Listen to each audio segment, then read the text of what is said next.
Weren't you with Dad? My 5-year-old daughter, Chris, came back home soaking wet during our visit to my in-laws' house. She was shivering, and her lips were blue. I had entrusted her to my husband, Andrew, so why had she returned home alone?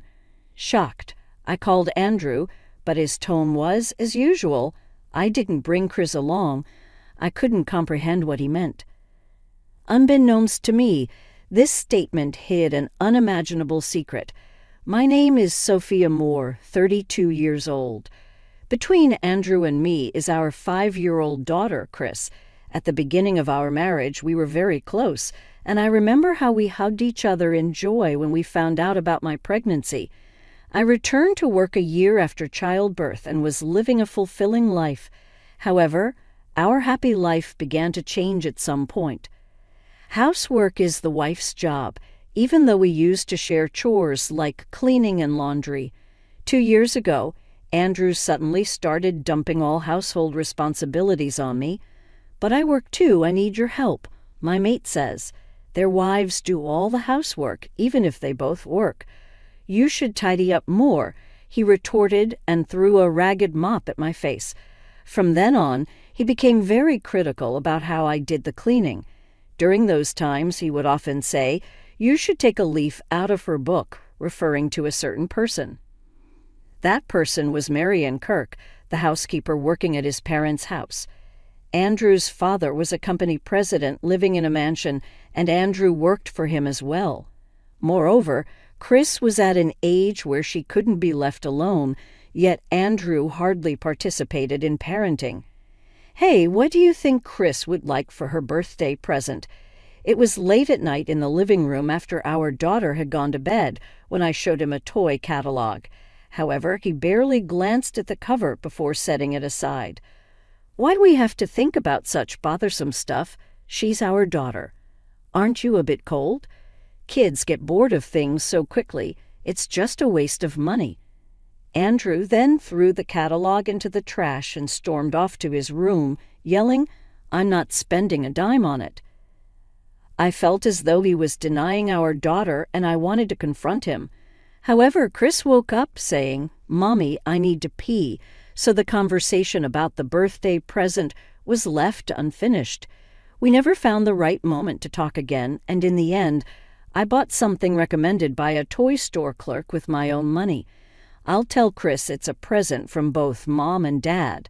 Watching her happily tear the wrapping paper made me feel indescribable. Meanwhile, Andrew began to spend lavishly on himself beyond his earnings. He told me it was for work-related socializing. However, as hundreds of dollars were being spent every week, I grew anxious about what exactly he was doing. "Hey, is it really just a work party?" "What, you doubting me?" "It's not that. I just think you might be spending a bit too much. I'm going to be the president of the company one day. I'll pay it all back then, so don't be so petty." Andrew wouldn't listen at all, and he continued to use the credit card, putting our finances in jeopardy. Without my income, this is how I started to feel frustrated with my husband. However, given our different backgrounds, I couldn't bring myself to blame Andrew entirely. Maybe it's inevitable. He thinks housework is for women, considering his mom was a stay-at-home mom. My husband, being the heir, might have his own struggles that I can't even imagine. Until he understands that women work too, I decided to be patient. I resolved to support him as much as possible until he becomes a great CEO like his father and feels more settled. Time passed, and one mid-March Sunday came around. It was my mother-in-law's birthday, and we had a tradition of celebrating it at my in-laws' house every year. Their home is about a 15-minute walk at an adult's pace straight down the road from ours. However, with Chris, it could take more than double that time since she always wants to stop at the park on the way. Also, it had become customary to stay over the night before on such special occasions. I can't wait to see Grandpa and Grandma. Chris always looked forward to visiting them. But on the Saturday before my mother-in-law's birthday, just as we were about to head to my in-laws' house with our bags, I got called into work. Mommy got to work. Should we go to Grandma's house tomorrow? Chris, quite mature for a preschooler, was never a bother. However, I felt bad about imposing on my in-laws to take care of a kindergartner. No, I want to go. Chris was all set to leave, already wearing her backpack filled with her favorite toys. What should we do if we stay? I'll have to take care of her, right? Then we'll just go to my dad's house by ourselves. But it'll be fine. I'll talk to them. He called my in-laws without waiting for my reply, starting to explain our situation. I wanted to say thanks to my in-laws, at least, so I borrowed Andrew's phone. I'm sorry for imposing Chris on you. We're family, no need for formalities. Thank you. With the housekeeper there and Andrew accompanying her, there's not much to worry about. Yeah, I thought to myself, my husband isn't cooperative with childcare, yet I made sure not to let that show, maintaining a calm demeanor. Eventually, they left our house in the afternoon, and I decided to finish up my work and go to my in-laws the next day. I quickly got ready to head to the office, grabbing my business bag.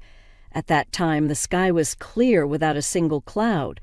However, as time passed, the weather took a turn for the worse, and by evening, it started pouring rain. As if predicting the future, it's cold. I got home early from work, and I arrived at 6 p.m. to heal my fatigue. I was in the midst of preparing a bath to leisurely soak in when this happened. The doorbell at the entrance rang.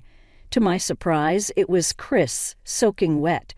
Chris, weren't you supposed to go to Grandma's house with Dad? Chris was trembling from the cold. Her lips turned blue. Her hands were as cold as ice when I held them. I couldn't get into the house because I didn't have the keys, she said with a quivering voice. However, seeing how tired she looked, I decided to let her take a bath first. In the meantime, I called Andrew to explain the situation. What's going on here? I didn't bring her to my dad's house. What? I thought you were taking care of her. How would I know? She ran off on her own. Apparently, on the way to my in-laws, our daughter suddenly started fussing, saying she didn't want to go unless Mommy was with her. Despite my husband's efforts to calm her down, she defied and turned back home on her own. However, since it's a straightforward route to our house, and she has walked it several times before, I thought she would be fine alone, so she headed to my in-laws' place on her own. I thought you'd be busy with work, so I didn't contact you. Wait a minute, didn't you say you were heading to your parents' house right after lunch? It was 6:30 p.m. by then. Thinking about it, it didn't make sense for Chris to be on her way to my in-laws at that time. I had some errands to take care of. It got late because I was wrapping those up.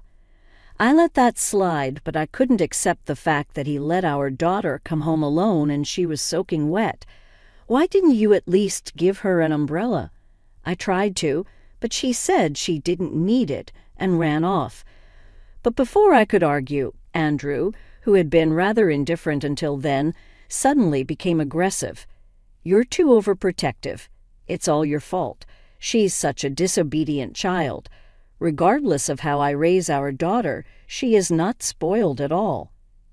I was infuriated to hear such a thing from my husband, who always neglected our daughter, and I couldn't help but raise my voice. However, he refused to acknowledge his fault and ended the call by saying, "She is safe, so there's no problem," and hung up unilaterally.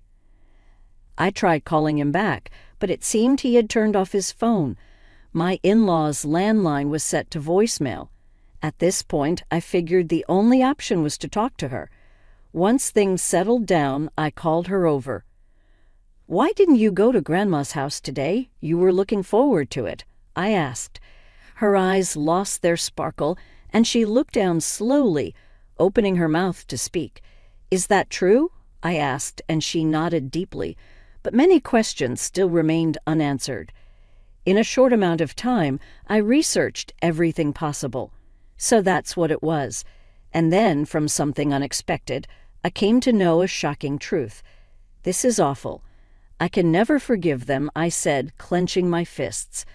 I resolved to take revenge on the person who had put my daughter through such an ordeal. I then called my in-laws and said, "I'll be bringing Chris over tomorrow."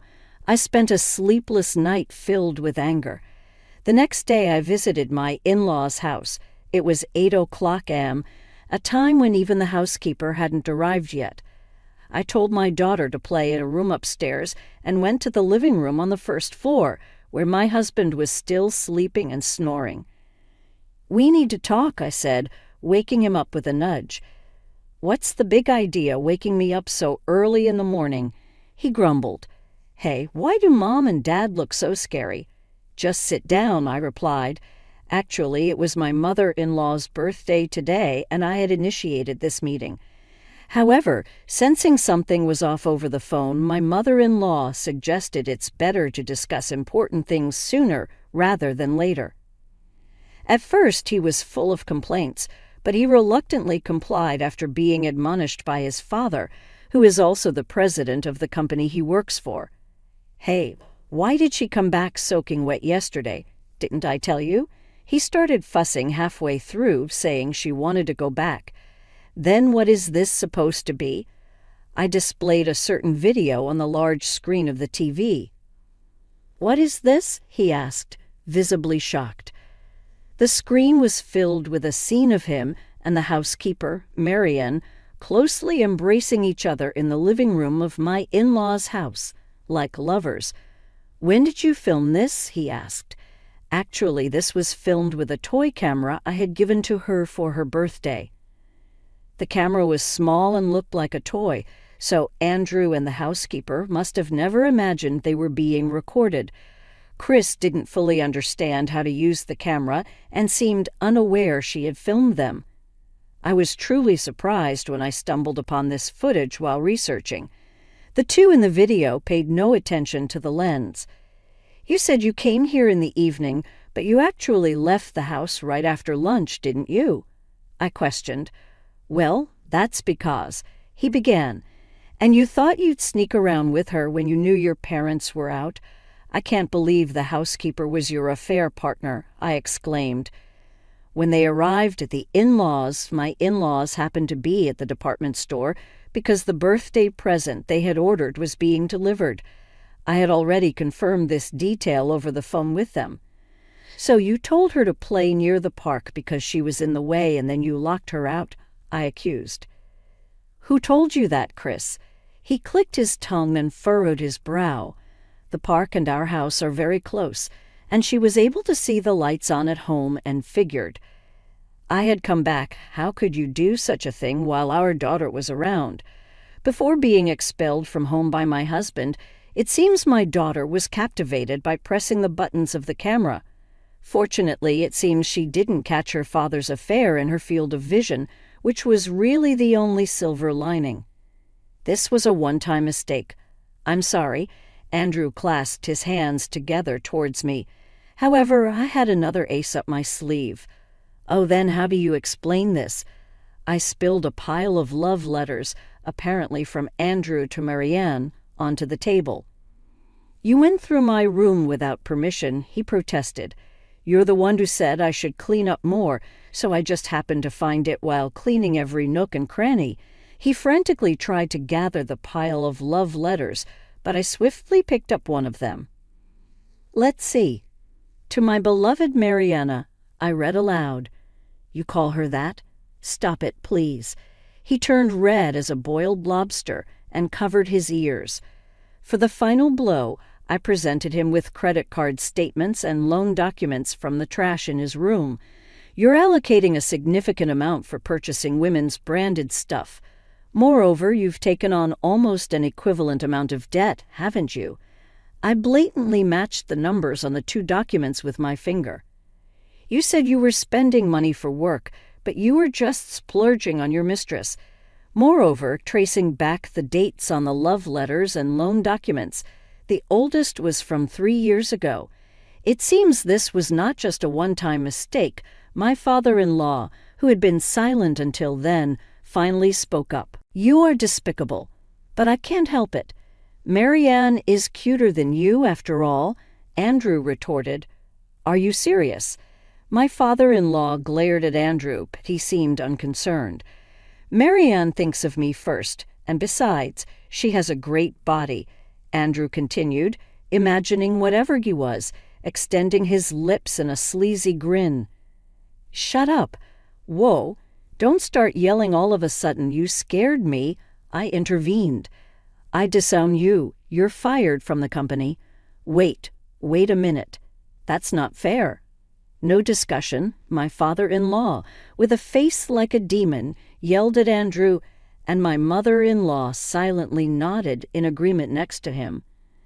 He pleaded for forgiveness from his parents, but they completely ignored him. Then he cheekily tried to wrap his arm around my shoulder. Can't you just make nice with my parents? Why should I have to do that? Because you're my wife, aren't you? A wife is supposed to listen to her husband's commands, he insisted. Don't rely on me only when it's convenient for you. I forcefully pushed away his hand and shoved him away with both hands.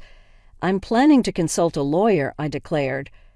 Are you serious about that? He asked, shocked. I intend to sue for child support, so be prepared, I replied sternly. Come on, rethink this. Please, he begged, realizing the gravity of the situation. He repeatedly bowed to me, sweating profusely. Please don't abandon me, he cried suddenly, his face a mess of tears and snot, looking miserable. No matter what you say, it's useless. My mind won't change. I'm so sorry. Please forgive me. My husband screamed out an apology while kneeling down.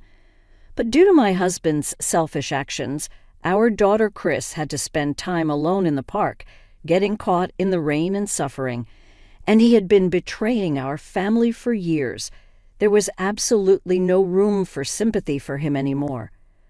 I never want to see your face again, nor do I plan to let you see Chris. Goodbye, I said firmly, leaving him prostrate on the floor sobbing. After that, we got divorced, settling for $1,000 a month in child support. I also sued the housekeeper for $20,000. He, having lost his job and left with debts to pay, is said to be working multiple manual labor jobs late into the night. He's living a miserable life in a small apartment without a bath. The housekeeper broke up with him and returned to her hometown, only to be severely scolded by her parents and left with nowhere to go. Now I hear she's working in the NTI. Meanwhile, I moved to an apartment, starting a new life with Chris. My work performance was recognized, resulting in a salary increase. Chris is looking forward to starting school in April and is diligently practicing her writing. Watching her brings me the greatest happiness.